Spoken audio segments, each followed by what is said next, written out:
dia, vamos iniciar a aula. É, Como você já sabe, né? Já vai pegando aí teu lápis, tua borracha, teu caderno e vamos dar prosseguimento à nossa aula, ao nosso querido assunto de geografia lá nos ares europeus, né? É importante nós continuarmos estudando sobre esse continente porque ele vai ser considerado aí um dos berços do mundo, né? Tirando aí o continente africano, onde ele vai ser muito importante para o desenvolvimento da história da humanidade, né? Então a gente já sabe que a Europa ela vai ser palco aí de muitas coisas. Só lembrando, né, algumas coisas que vocês me perguntam. Esse assunto é do módulo 2, tá? Nós já começamos a nossa segunda unidade. Então, nós já estamos trabalhando o módulo 2 de vocês, ok, gente?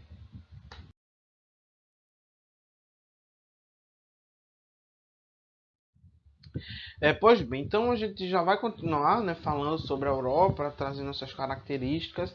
Na aula passada nós trouxemos os aspectos gerais, tá? E nessa aula nós vamos falar sobre o processo de regionalização do continente europeu, tá?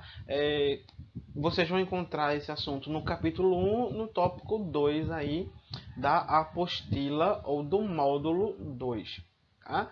Então, antes de tudo, é preciso a gente entender por que é importante fazer o processo de regionalização. Tá? Quando a gente fala do processo de regionalização, ele é extremamente ligado às regiões. E o que é que vão ser regiões? Tá? Nós já sabemos que vão existir os 5 principais conceitos da geografia, que são paisagem, lugar, região, território. Paisagem, lugar, região, território e espaço geográfico. Então, dentro dos estudos de geografia, nós vamos ter aí esses conceitos. E um deles vai ser justamente a região. A região ela vai ser uma porção do espaço geográfico onde ela vai ter uma delimitação, tá certo? Então, onde os espaços e as porções de terra que fazem parte daquela mesma região, elas vão possuir características semelhantes entre si, e essas características elas vão lhe diferenciar das demais, ou seja, elas vão ter alguma característica singular que só vai existir nela para poder dizer que é uma região.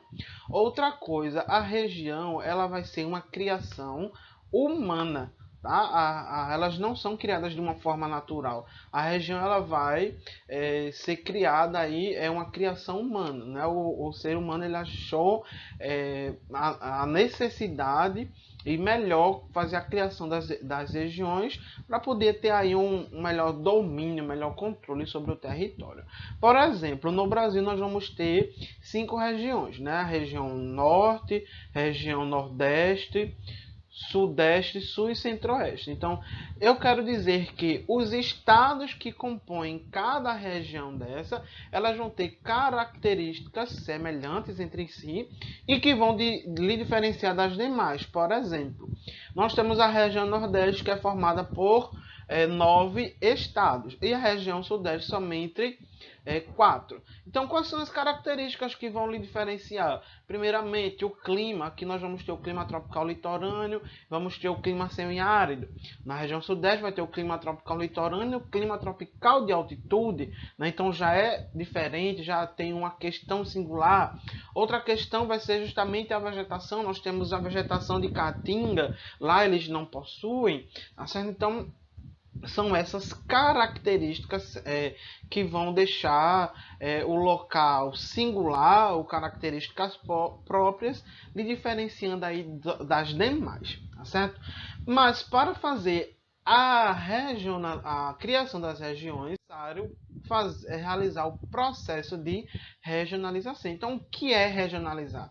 Regionalizar é simplesmente organizar as regiões. Ou seja, regionalizar ele vai ser o processo de criação das regiões. Então, para criar uma região é necessário o espaço, né, o território lá, passar pelo processo de regionalização. Tá? O processo de regionalização ele vai criar as regiões segundo critérios que vão ser pré-estabelecidos. Por isso que vai ser uma criação humana, gente. Tá? Então, eu vou ter aí essa criação humana, que é a criação das regiões através de um processo de regionalização. Então, esse processo de regionalização ele vai ocorrer a partir de critérios que vão ser pré-estabelecidos. Esses critérios eles vão surgir de acordo com aquilo que está sendo estudado, ou seja, de acordo com aquilo que o geógrafo ele pretende abordar, pretende trazer. Certo? Como exemplo disso, nós temos a regionalização do Brasil dos domínios morfoclimáticos. Então, Aziz Absaber, que fez essa regionalização, tá? Ele teve os seus critérios específicos, que foram justamente os domínios morfoclimáticos, ou seja, a ação do clima sobre os relevos e sobre a vegetação. Então, nós vamos ter essa diferença. Então, é um critério, né? A criação das próprias regiões do Brasil, elas tiveram critérios estabelecidos.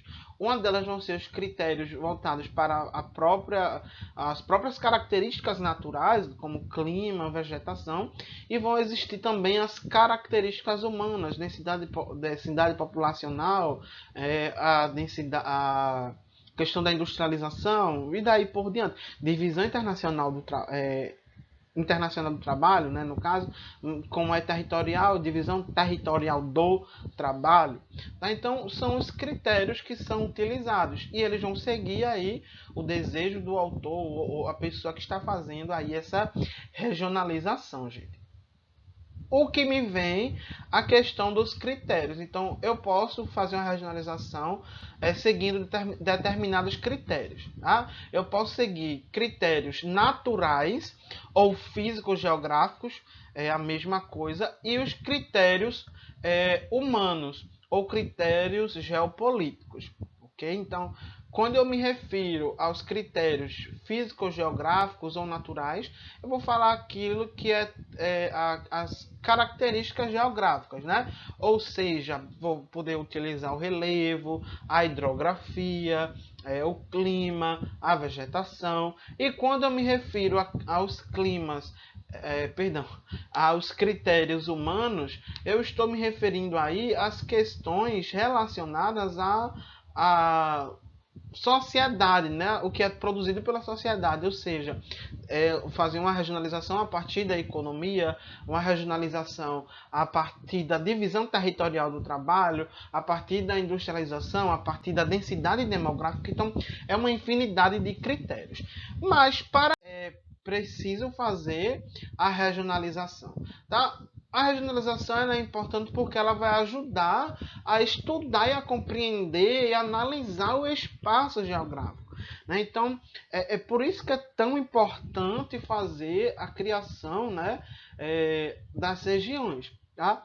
Outra coisa importante será a administração que o Estado vai ter sobre o seu território. Então, por isso que vão existir várias regionalizações em vários locais do mundo. Tá? E isso é muito importante nós sabermos e nós estudarmos. Tá, gente? Então, as regionalizações elas vão ocorrendo. Então, principalmente porque o Estado ele precisa administrar, né, o seu território, poder ver o que ele precisa melhorar, né? Onde ele precisa criar estratégias, onde ele precisa investir em alguma coisa. Então, ele vai ver aí a partir da sua regionalização, né? Da criação das regiões, ok? Nesse sentido, nós vamos ter várias regionalizações que foram propostas aí para a Europa. Como vocês podem observar aí no mapa, nós temos uma divisão política. Esse é um processo de regionalização, né? Definir o território dos países. Então isso é muito importante, né? Como vocês já sabem, a Europa ele já tem vários países bem pequenos, né, que são micronações, como vocês já sabem, Vaticano, Andorra, Luxemburgo, né, são bem pequenos. E tem uma grande quantidade de países, né? Tem países que vão caber até dentro de alguns estados aqui do Brasil. Alguns países são do tamanho de alguns municípios, inclusive, né? Mas eles estão lá. Então é um tipo de regionalização também, né? Fazer a divisão territorial dos países. E dentro de cada país, né? Por exemplo, aqui nós temos a Península Ibérica, né?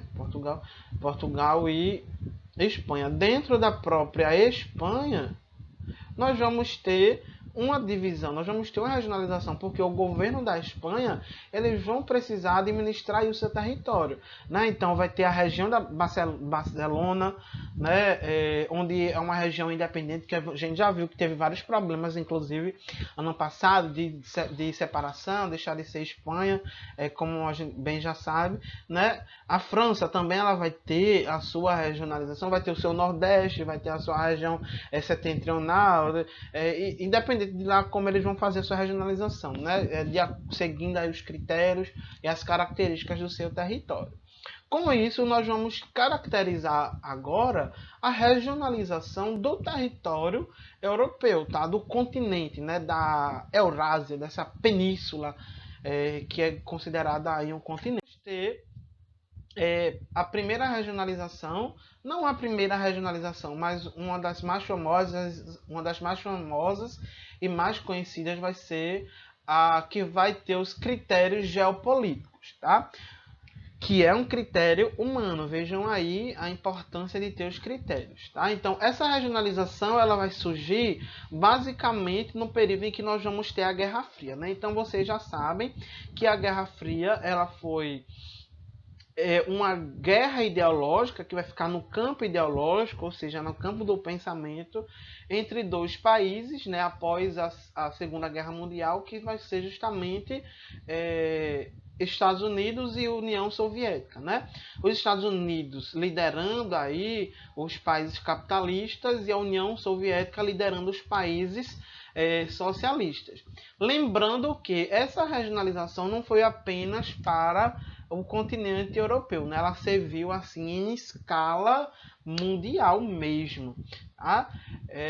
Então, nós vamos ter aí essa regionalização na Europa, tá certo? Onde nós vamos chamar países ocidentais, países capitalistas e países orientais, países socialistas, seguindo esse critério ideológico, né, que vai levar em consideração aí a sua linhagem política. Atualmente, a nomenclatura não é utilizado mais o sentido ideológico, tá certo?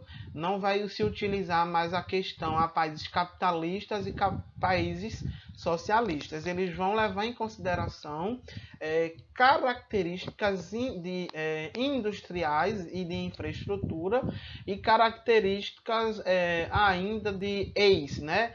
Países ex-socialistas, tá? Que aí vai levar em consideração características sociais, né? Países que vão ter um grau de desenvolvimento menor, neste sentido. Como vocês podem ver aqui na imagem, tá? Deixa eu passar aqui uma linha. Em verde nós vamos ter a Europa Ocidental. Em laranja nós vamos ter a Europa Oriental. Quando na época da Guerra Fria, nós vamos dizer que aqui existia, né, a cortina de ferro, né, onde existiria ali o Muro de Berlim, onde dividiu na cidade de Berlim a Alemanha Oriental e Ocidental, né? Então, seria também países do leste e países do oeste, né? Então, países socialistas, capitalistas. Então, isso foi herança. Essa regionalização ela é utilizada até hoje, né? Vai ter, eu estou na Europa Ocidental, eu estou na Europa Oriental, tá? Vai ser dito, na Europa Ocidental tem essas características, lá. Então, ocorre bastante essa questão, mas sem o viés hoje ideológico, somente no viés voltado justamente para a economia e infraestrutura, tá certo? Do local, a questão da industrialização. Características, tá? Os países da Europa Ocidental, eles vão ser aqueles países que foram capitalistas, são desenvolvidos, eles vão apresentar características da economia muito bem consolidada, alta industrialização, alta infraestrutura, uma boa educação, saúde, todos esses quesitos, tá certo? Uma economia capitalista, né, voltada para o lucro, descentralizada, as transnacionais, e os países da Europa Oriental vão ser aqueles ex-socialistas, como a gente já tinha comentado, falado anteriormente, onde eles tinham uma economia planificada, né? Tudo pertencia ao Estado, só que agora a gente vai ter uma mudança, né? Vão se tornar capitalistas, a gente vai ter agora uma economia de mercado, que é uma economia capitalista, né? E onde a gente vai ter uma questão econômica mais problemática, não problemática, mas uma questão econômica bem delicada, né? Porque ela vai ser vão ser países onde vão passar por um processo aí de transição, né? Ainda estão passando, apesar de ter a guerra, né? Já ter passado há muito tempo, mas esse processo de troca, de transição, ele é longo, é contínuo, né? E vão acontecendo aí, tá? Outra regionalização, né, que também é muito utilizada, vai ser aquela utilizando os critérios físicos geográficos, né? Então a gente vai ter uma regionalização físico-geográfica, onde essa regionalização ela não vai levar em consideração critérios econômicos, né? Critérios geopolíticos. Ela só vai levar em consideração os aspectos geográficos ou de localização espacial desses países, né? Onde vai ficar os países que vão ser considerados setentrionais, são aqueles que estão mais próximos ao norte, né? Ao hemisfério norte. Aliás, ao Polo Norte, onde vai estar mais perto da linha do Ártico, né? Aqueles que vão ser centro-oriental, aqueles que vão estar países que vão estar mais para o Oriente, ou seja, para o leste. A Europa Ocidental vai ser aquela que vai estar mais próximo, né? Ao Oriente, perdão, ao Ocidente, ou seja, mais próximo do oeste, e a Europa meridional é aquele que vai estar mais próximo à linha do Equador, né, mais ao sul. Então, não vai levar em consideração características físicas, não vai levar em consideração características políticas, somente físicas e geográficas, tá? No livro de vocês ele vai tratar apenas 4 regiões, tá? Vai ser a Europa setentrional, Europa centro-oriental, Europa ocidental e Europa meridional. Esses são os únicos que vai tratar aí no livro de vocês, tá? Como vocês podem observar, aqui em azul nós vamos ter a Europa setentrional, mas pode ser chamada também de Europa Norte ou Europa do Norte ou Europa Nórdica. Nós vamos ter aqui em laranja, que vai ser a Europa Centro-Oriental ou simplesmente Europa Oriental, Europa do Leste. Nós vamos ter em verde a Europa Centro-Ocidental ou simplesmente Europa Ocidental e Europa Central, tá certo? Onde nós vamos ter, né, o Reino Unido, a Irlanda, a França, tal. E nós vamos ter também a Europa aqui setentrional em amarelo, ou Europa do Sul, Europa mediterrânea, porque vai ficar próximo ao mar Mediterrâneo. Então vejam só, somente características geográficas, né? Físicas mesmo. Existe uma discussão de dizer que a Europa, seguindo esse critério, não possui quatro regiões, e sim 5. Tá? Possui 5 regiões. O autor do livro de vocês ele preferiu 4, mas eu vou apresentar as duas. Que é justamente essa. Nós vamos ter a Europa setentrional, nós vamos ter a Europa ocidental, como vocês podem observar aqui em verde, que Portugal, antes Portugal e Espanha fazia parte da Europa meridional, não faz mais, né? Aqui, a França, as outras que faziam parte da Europa centro-ocidental não fazem mais, então Reino Unido, né, que fazia da centro-ocidental, também não faz mais, somente a Europa ocidental, porque é mais ao oeste, né? Aqui, inclusive, passa a linha do meridiano de Greenwich, tá? Aí nós vamos ter aqui, nesse amarelo, a Europa central, a Europa meridional, que vai ter a Itália, continua como vocês viram no mapa anterior, e nós vamos ter aqui, que não mudou muito, né, a Europa oriental. Então essas são as principais regionalizações que o continente europeu vai ter. Então nós ficamos por aqui, abraços geográficos e fofinhos e até a próxima!